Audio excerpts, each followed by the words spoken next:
All right, good morning to everyone. We're a few students shy of a full class this morning, aren't we? I guess they'll all wander in later. All right, before the weekend, I wanted to get in cyberspace and internet law. This lecture was actually slated to be Wednesday's lecture. As I said, I've kind of got them switched up, but it's not too much of a problem since they're interchangeable. So today we're going to talk about cyberspace, how the internet has affected the practice of entertainment law and licensing. And just as in copyright, in the realm of the internet, there are intellectual properties which we as entertainment attorneys have to be familiar with. Property we talked about as a right, real property. We have the right to go out and buy or possess land in our culture. That is part of our social contract.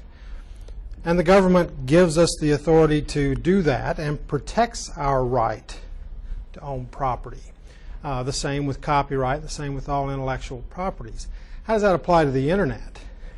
Well, when the internet first came along, the internet also was a form of property. You can think of it like the Oklahoma land rush in a way. There were people who went out and purchased their property. What is the property we purchase on the internet? Does anyone have an idea? What would be an intellectual property we own on the internet?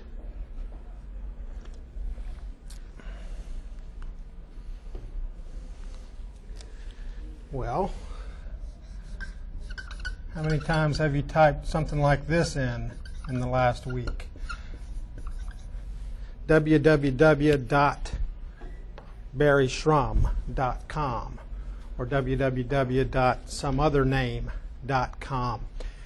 Those are addresses, and those are properties that we will look at on the internet. And these properties have generated disputes in the law, much like in the other intellectual property. So today we're going to talk a little bit about domain name disputes. Who manages these addresses, these names?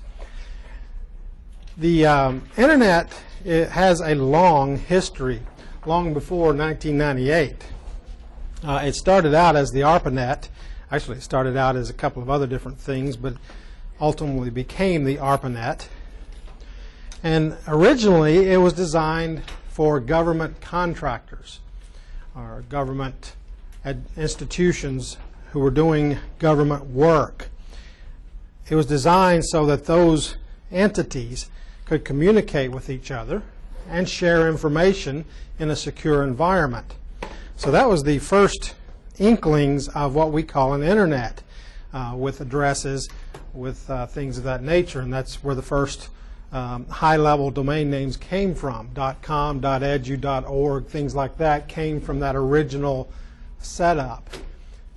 In 1998, because of some legislation promoted by Al Gore, the U.S. government began to transition its, for lack of a better term, ownership of the internet to the private sector.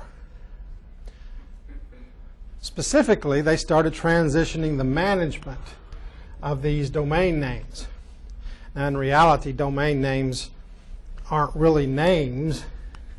They're really addresses. You may have seen IP addresses, Internet Protocol addresses, from time to time if you're setting up a wireless network or if you're doing something on a network basis. The computer then takes this information and converts these things. When somebody types this into a browser, it's converted to an IP address, which is then translated for the computer, and the computer takes that path. It's a series of those kind of translations. Somebody manages that process. In 1998, when the government decided to transition that to the private sector, ICANN was formed. ICANN, the acronym, stands for Internet Corporation for Assigned Names and Numbers. I want you to remember that name and remember ICANN. because ICANN is very important in the operation of the Internet and in the protection of intellectual property. ICANN is a California nonprofit. It was formed that same year, the year that the legislation was passed, and it was formed for that very purpose. It consists of a large number of Internet-related companies, business, technical, academic, user communities, things of that nature, and it is responsible for performing those technical functions that were previously performed by the U.S. government. Their web address is icann.org if you're interested in checking them out further. The laws that I referred to that Al Gore initiated and passed or shepherded through the process span the authority of both President Bill Clinton and then ultimately George W. Bush as well. ICANN is located in this building in Marina del Rey, California. Now, what are they responsible for? Specifically, they're responsible for the top-level domain name assignment and management. And they do this a variety of ways. You can't go directly to ICANN and get a name, but what you can do is go to GoDaddy, for example, and obtain a name. GoDaddy has a contract with ICANN, and ICANN in turn assigns a block of addresses to GoDaddy and lets them be a distributor, as it were. So they manage those assignments. They allocate a certain number of IP addresses, and that's how they assign these blocks. I mean, obviously we don't know the names those IP addresses are going to be assigned to yet because nobody's applied for them. But when you register for www.barryschramm.com, GoDaddy says, okay, where's your money? Okay, here's your money, here's your IP address. And out of that block of IP addresses assigned by icann.org, it associates barryschramm.com with a certain IP address. So anytime that address is typed in, it goes to that IP address. They also manage generic and country codes. You may have noticed in some countries the web address ends in .uk or .de or depending on the country, a different country code. They also identify or manage protocol identifiers, port numbers, and other things associated with the flow of traffic on the Internet. So basically, they assign IP addresses and ultimately associate the domain names.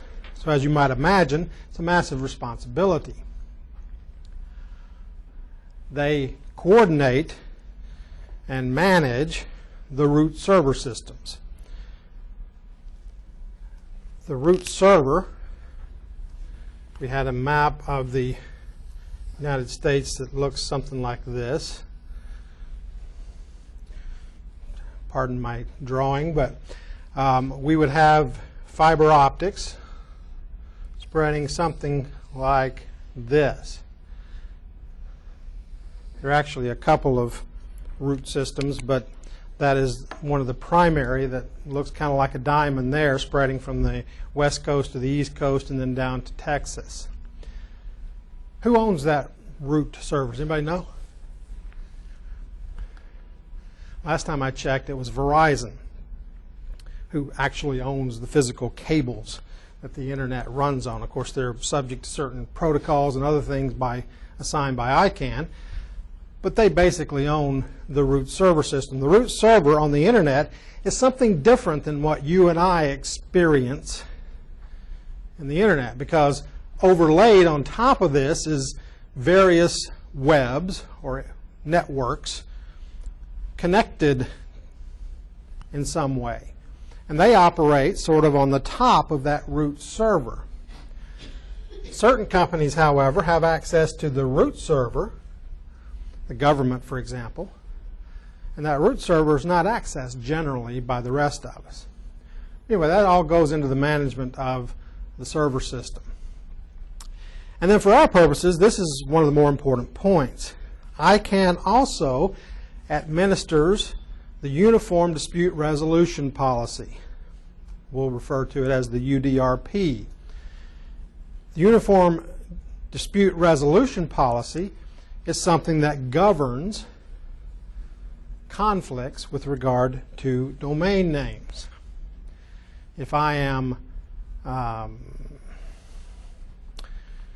jasonmraz.com and someone else obtains that domain name, and I have a problem with that, don't I? How do I get that back? I'm a very popular singer, I'm a songwriter, I really want to have a web presence, but this joker down in Texas with the name Jason Mraz happens to have it. Can I get that back from him? I am the more popular, I'm the more famous, I even have a trademark in my name. Can I get that back? Well, it's all governed by the UDRP. So the UDRP governs dispute resolution. It establishes a procedure to resolve those disputes. And it applies, when you apply for a domain name, when you register your domain name, you probably checked a few check boxes, which you didn't read. We all do. And one of those check boxes says, I agree to submit to the UDRP and have my dispute over this domain name, or any dispute over this domain name, resolved by the UDRP. So that is how the UDRP becomes effective. So by doing that, if someone has a problem, if the Jason Mraz in Texas is challenged by the Jason Mraz that we all know, then the Texas owner is required to submit to an arbitration dispute resolution. And that's true of any domain name. And we'll talk a little bit more about the dispute resolution policy in a minute. Where's all the traffic from the internet? How does this kind of thing happen? 25% of all traffic on the internet is direct navigation.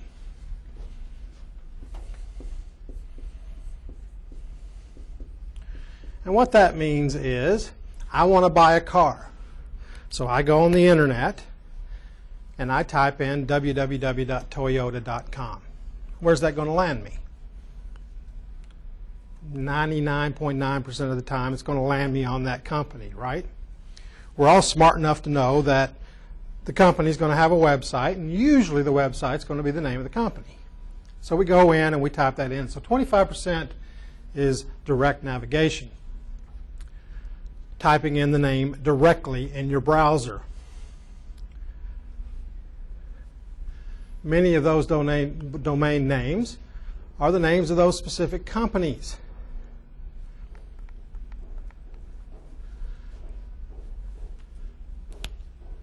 Then another form of direct communication is I go on the internet. I'm still looking for a car. I didn't find what I wanted at Toyota.com. So I type in www.cars.com. And sure enough, I'm going to go to what everybody knows now as cars.com. And I'm going to start looking for used Toyotas. I didn't want to pay the full price, so I'm going to start looking for used Toyotas.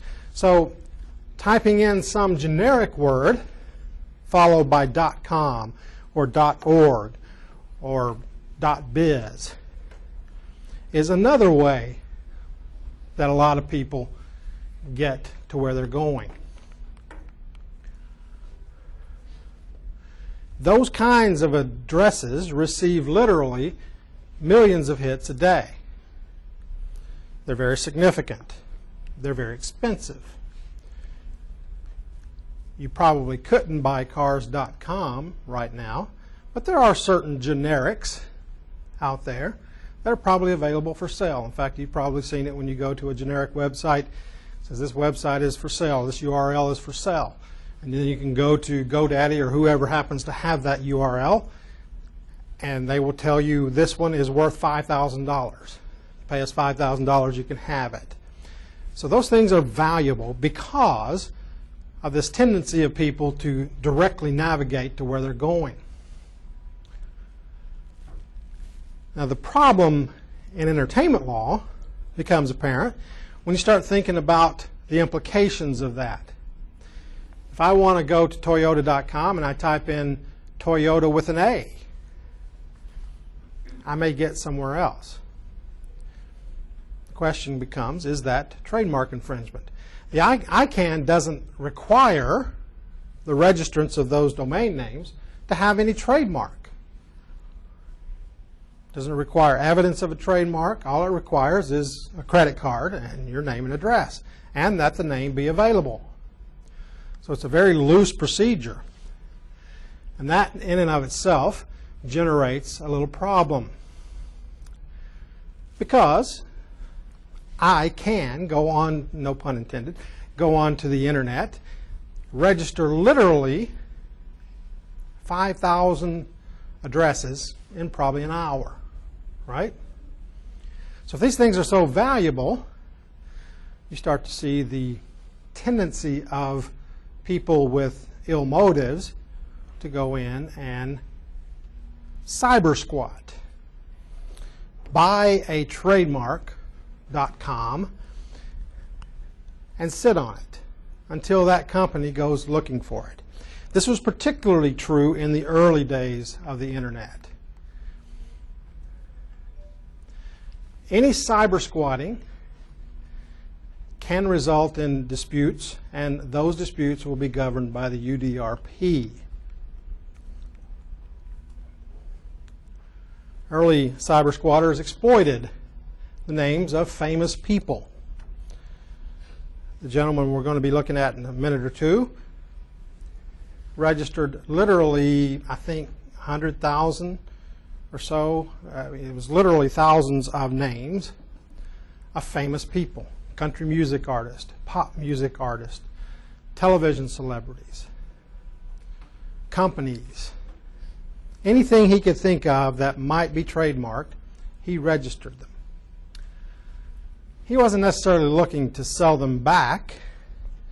He was trying to drive traffic. He realized that at some point, whether it was then or whether it was later, millions of people would be searching for those URLs. And so he snatched them up. As I indicated earlier, another form of cyber squatting is called typo squatting, taking a name like Toyota, ending it with an A, putting an A in the middle, putting an I at the end, putting in anything possible that you think somebody might mistype. We all do it. And that drives you to a different site. This gentleman is the one I was referring to, John Zuccherini. John Zuccherini registered, says over 5,000. It was more in the higher numbers, but related to famous entertainers and companies. And primarily what Zuccherini would do is this. He would sell these URLs to porn sites. So when you typed in www.lorettalynn.com, it would go to a porn site. You ever done that? Typed in a web address that you thought was completely innocuous and come up with porn? It kind of shocks you a little bit, doesn't it? Well, imagine if you're the celebrity and somebody types in your name, or you type in your name, and here it is in all of its full glory. He was making 10 to 25 cents per referral for those mistypings or direct typings from the porn site. So he's making quite a bit of money. He would extort. In other words, if somebody went to him and said, hey, you've got LorettaLynn.com, I'm her attorney, he would say, yeah, I'll sell it to you for $50,000, $100,000. He would just make up a number. He was making millions from his referral system, so he had very little incentive to sell the name back to the artist, particularly if the artist was more famous.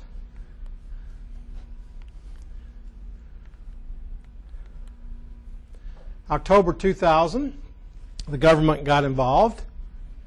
They fined him $500,000 plus $30,000 in lawyers' fees. Do you think this stopped Mr. Zuccherini? No.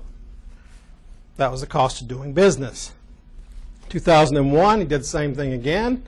This time he's only fined $50,000 plus $40,000. That was a bargain for him.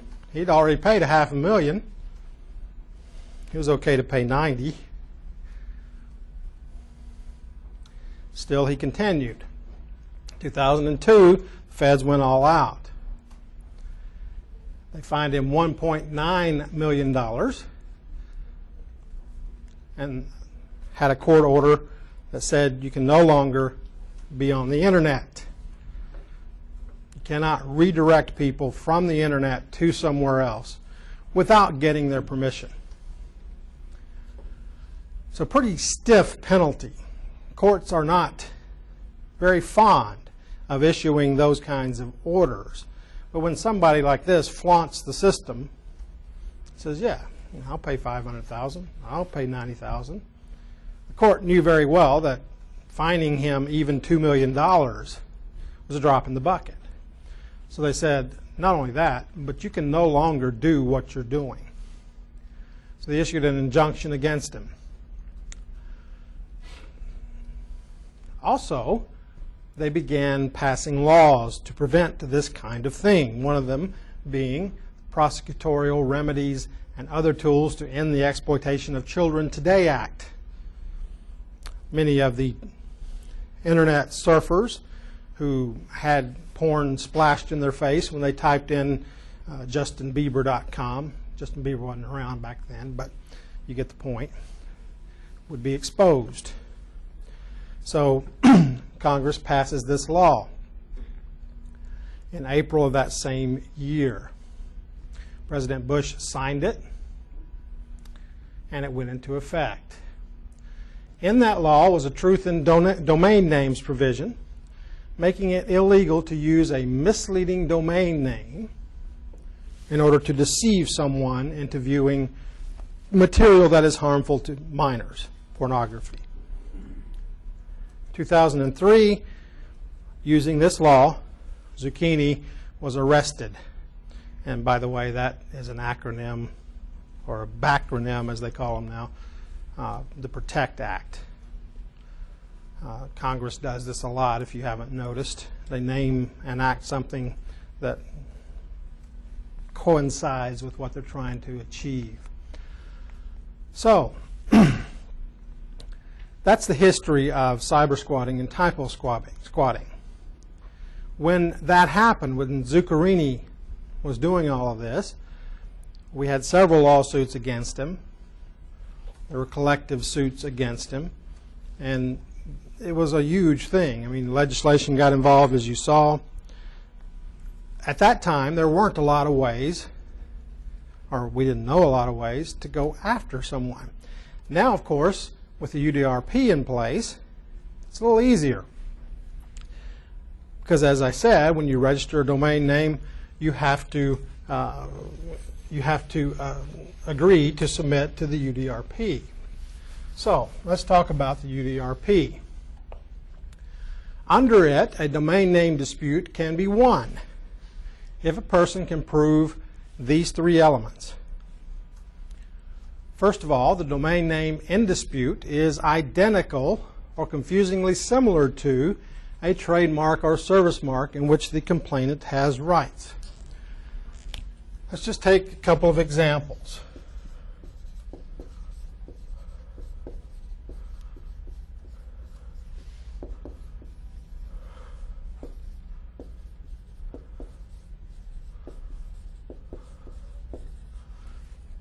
Now, I will tell you up front that Garth Brooks has the trademark in Garth Brooks. Like many entertainers, he has marked his name, usually in the classification of 41, namely live performances of an entertainment group or person. So he has a mark, garthbrooks.com. Is garthbrooks.com identical or confusingly similar to a mark service mark in which the complainant has rights? Yes. If someone were using that, there's no doubt he meets that criteria. What about www.garth.com? Well, there are arguments on both sides, but garth.com could be confusingly similar to his name, or his trademark. So he would still have that prong. Secondly, the registered user of the disputed domain name has no rights or no legitimate interest with respect to the domain name. What if my name is Garth Jones?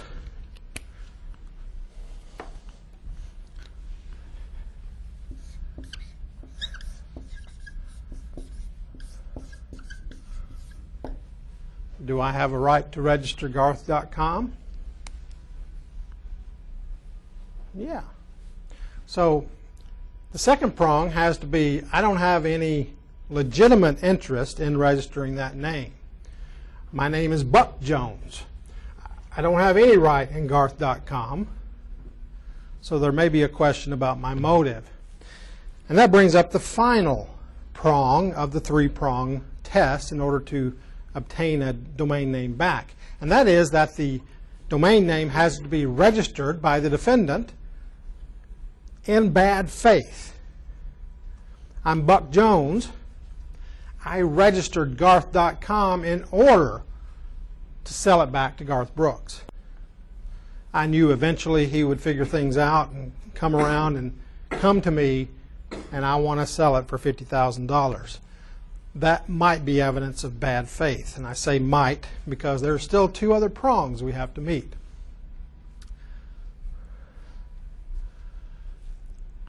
When you file a complaint under the UDRP, you file it with approved arbitrators. These are people that, as part of the process, ICANN approves to arbitrate a dispute.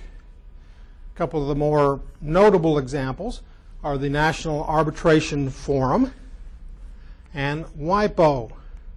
Both of these organizations have arbitrators who are approved by them. You can go to their website. There's a handbook of procedures on how to file a quote-unquote complaint under the UDRP. And when you do that, you select an arbitrator, someone who will take the case, look at it, and act as a judge. And his ruling is final and applies. Go back just a bit. If you have the option when you file to select either a one-member or a three-member panel of arbitrators. And as an entertainment attorney, there's going to be that decision to make with your client, whether you want multiple people deciding or a single person deciding. As an attorney, I can tell you I normally choose one because that's less people I have to convince. And there's less opportunity for a split in determination. If the defendant can, or the defendant can convince two of the arbitrators in a three-panel arbitration, then he wins. So generally, one is better than three. Now, there is a twist to this. If a complaint has been filed against you and the complainant says, I want a one-member panel, the defendant, because of that advantage I spoke of, can say, okay, I'm submitting to this, but I want a three-member panel. So the defendant has the option to increase the size of the panel if he chooses. Now, as you probably noticed, the element of bad faith is probably the turning point. It's very easy to prove that you have a trademark. It's very easy to prove that it's identical to the one, or it's confusingly similar to the one in dispute. As far as the legitimate purpose, you can usually come up with some illegitimate purpose it's being used for. So it all usually boils down to that third element, and that is bad faith. The UDRP lists several examples of bad faith, and these are straight from the UDRP manual. First, that the domain name was registered or acquired primarily for the purpose of selling, renting, or otherwise transferring the domain name to the owner of the trademark or service mark or to a competitor for valuable consideration in excess of the documented out-of-pocket expenses. This goes back to Zuccherini. He would pay what you normally pay for registration, $10, $15. Back in that day, it was probably $3 to $5. And then he would ask $50,000. A multiple of about 10,000 over what he paid for it. That's excessive. And he did it primarily for the purpose of being able to sell it back to them. So that's evidence of bad faith. The second one is that the domain name was registered in order to prevent the owner of the trademark or service mark from reflecting the mark in that domain name. In other words, I am a competitor. I am Ford. I go out and register Toyota.com. Well, that's bad faith. I'm doing it so that they can't get it, so that they have to get ToyotaUSA.com or have to get something else. So that's evidence of bad faith. Notice the provision here. Provided that the person or persons registering the mark have engaged in a pattern of such conduct. In other words, I'm a cyber squatter. I'm a typo squatter. And I've got 5,000 different generic names or trademarks registered.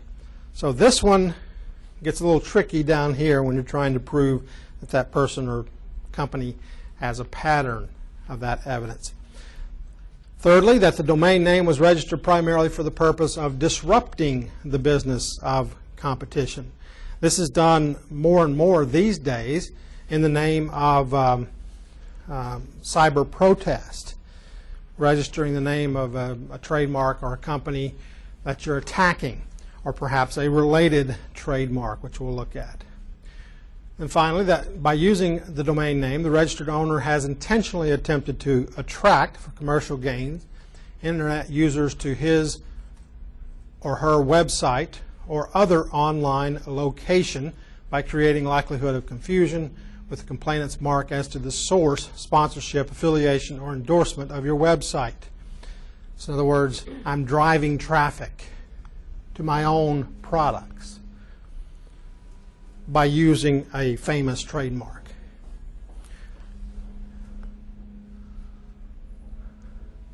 Now, if I'm accused of doing this, what are my defenses?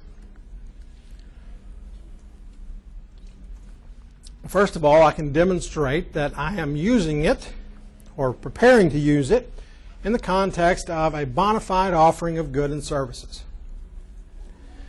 Perhaps I'm Garth Jones and I'm an attorney, and I want Garth.com because people know me as Garth in my hometown and they're going to be looking for me there.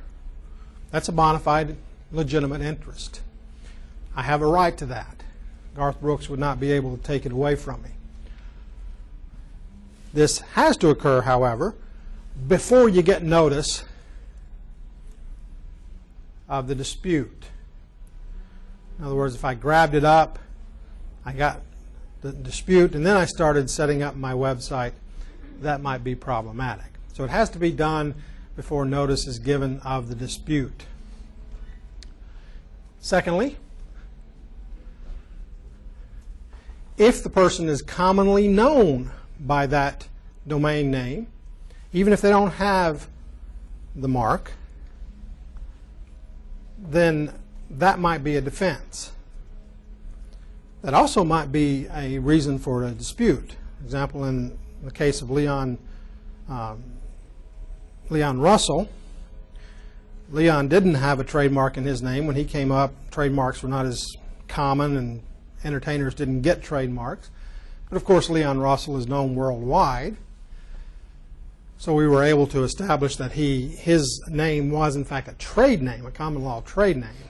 And we could use that sort of in the reverse of this. So if you're a defendant and you've developed a trade name like GarthJones.com, then that is a defense. Another defense is that the user is making a legitimate non-commercial use or a fair use of the name. As with any other intellectual property, we have to balance the interest of the property holder with the First Amendment. Do I have a fair use argument? For example, if I go out and register the name www.walmartsucks.com, that's using Walmart's trademark, right? They have a legitimate interest in that trademark. I've simply added the word sucks to it. But is that my constitutional right? Can I protest Walmart by obtaining this name? In that case, the court said, yes, I can. So let's look at these two examples that I put up here. First, let's look at garthbrooks.com.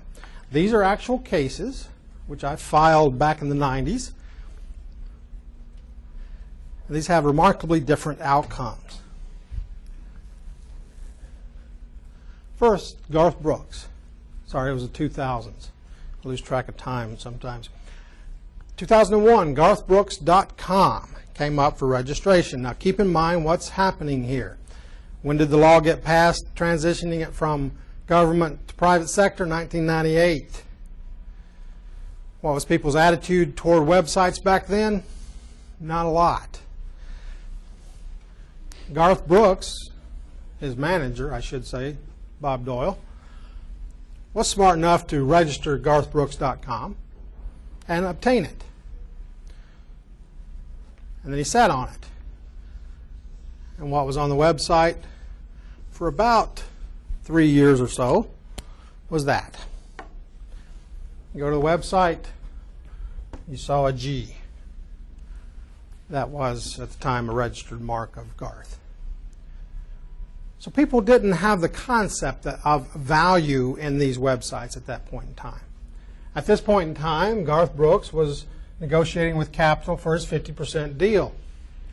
He got an upfront payment, and then he didn't see anything for, well, probably still isn't seeing anything, I imagine, from royalties, because he got that upfront payment. And as you know from a label, an upfront payment is a loan.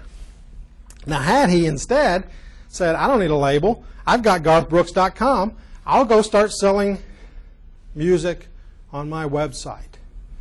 How much money do you think he would have made? It would have taken longer, but he would have been making 10 times what his advance was under the 50% deal, which at the time was considered an extremely lucrative deal. We didn't, oh, I shouldn't say we, most people didn't recognize the value of URLs at that time. Certainly Garth's people did not. They recognized it enough to obtain the domain name, but it was kind of like Twitter or Facebook back then. They had it, but they didn't know what the hell to do with it. We were still in the physical product mindset. So anyway, I say all that to say, Bob Doyle receives a piece of paper from ICANN, and what do you think it is? It's the renewal. They had registered it for 3 years, and the renewal came up. Of course, if you've been involved in the management business, you know that it's constantly putting out fires, hand-holding your client, making deals. You get a piece of paper that says you need to renew your garthbrooks.com. You're using it to put this G up. You're saying, okay, I'll take care of that later. And what happens? Later never comes. That piece of paper gets shuffled to the bottom of the stack. And the $20 or so that you would have had to pay to re-register it never gets paid. That's what happened here. The paper got lost. The paper got shuffled. Whatever happened, it was never re-registered. So it expired. On the day of expiration, Indian man in Texas, Sunit Sarid, decides, look at that. garthbrooks.com is available. Now, if you know anything about the history of Garth Brooks, in 1998 to 2001, he was in his heyday. He was selling millions of records. So garthbrooks.com was a valuable asset. He obtained it very quickly, purchased it, and he used it to drive people to his website, Combine.com.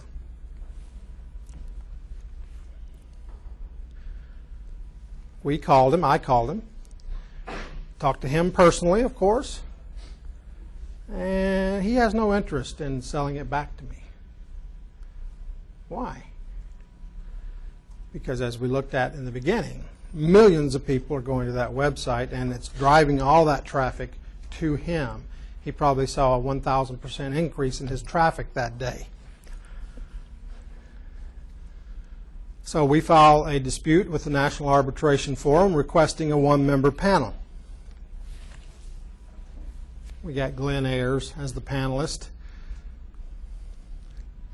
We presented evidence that he was a cyber squatter. He had other names in his catalog of domain names. It's easy to do a search on the person's name, at least at that time. At that time, you couldn't hide the owner's name like you can now.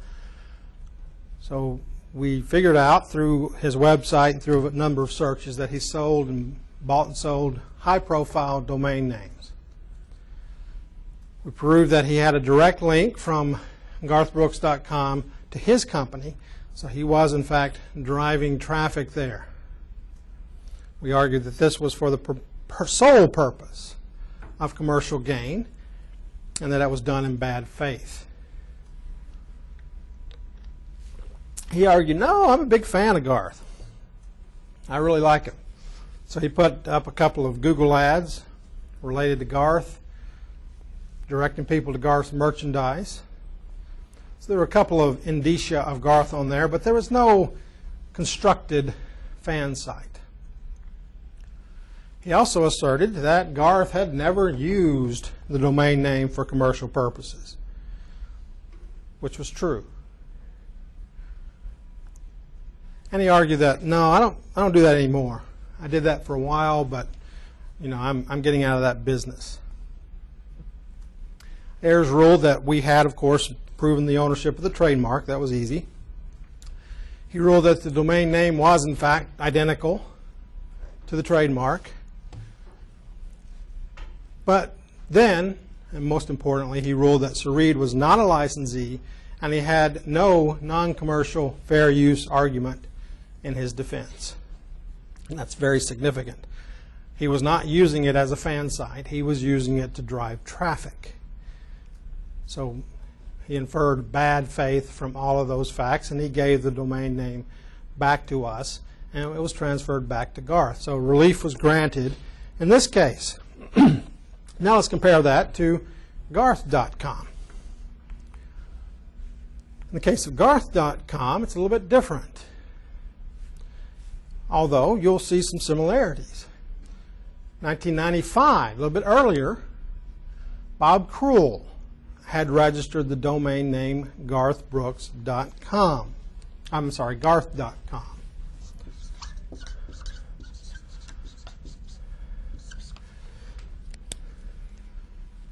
He owned Catalog.com.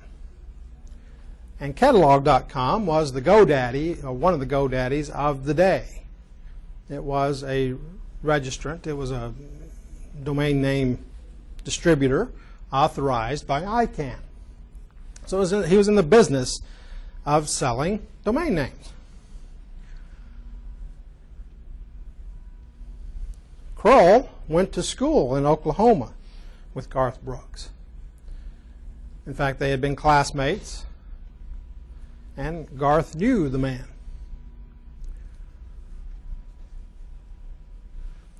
2006, he calls our offices, says, I'd like to speak to Garth's attorney, Rusty Jones. He says, I want to sell you this name, $50,000. Garth balked. $50,000 in 2006 was considered a lot of money.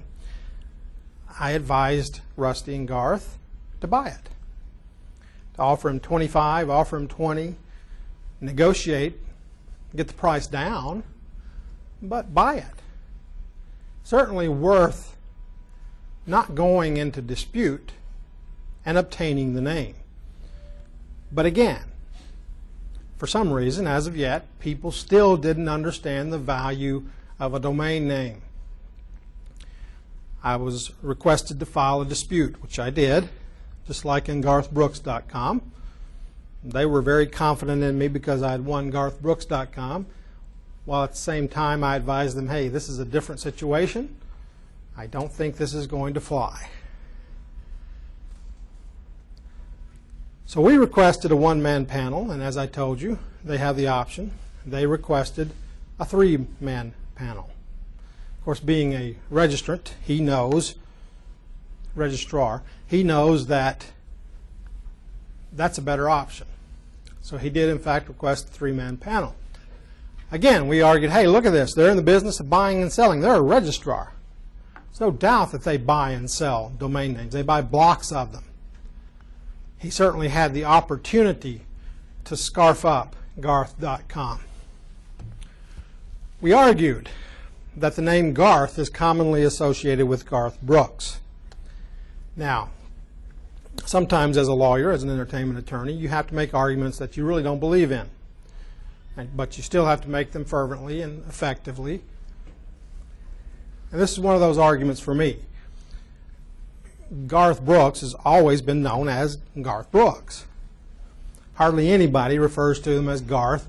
Hardly anybody knows that G is Garth Brooks.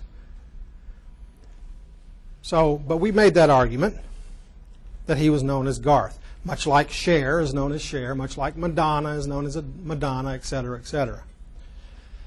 We argue that Kroll's use prevented us from fully using our trademark Garth Brooks. Kroll said, wait a minute. My wife was pregnant in 1995. We knew it was going to be a boy. Garth was one of those names we were considering. Garth Kroll. Now, we didn't end up naming our kid that, but nonetheless, we were thinking about it, so I obtained all the names of all the kids I was thinking about. And this is perhaps the most effective of his arguments. He said, also, 1995, I registered this name. Garth Brooks didn't even think about it. It wasn't even on a blip on his radars until 2006. 10 years later. Garth waited 10 years to even be concerned about this and to file this dispute. There's an argument in law called laches. And laches means you sit on your hands and do nothing even though you have a claim and you know you have a claim. And that's what he argued essentially, is that we had sat around and done nothing. And that was very true. He argued, in fact, that I'm not a cyber squatter, I'm a registrar. I don't go around buying up names. I sell people names. So the panel found that the fact that he had waited 10 years indicated that this was not of importance to Garth, and that argued against the bad faith claim. It's a significant obstacle, they said, to use their words. The fact that Kroll had called and offered to sell it for $50,000, much more than what he paid for it, they found that non-probative. They said, well, you know, he knew the guy. He knew he was successful now. It's not uncommon for people to make those kind of calls, and that wasn't his primary purpose for registering garth.com. They also found that Garth is a very common first name, and it's credible that he did in fact intend to name his son that, even though he didn't ultimately do that. So, bottom line, they denied this claim for those reasons, because we did not establish bad faith, and Kroll had a legitimate interest. So we failed to meet two of the prongs of the UDRP.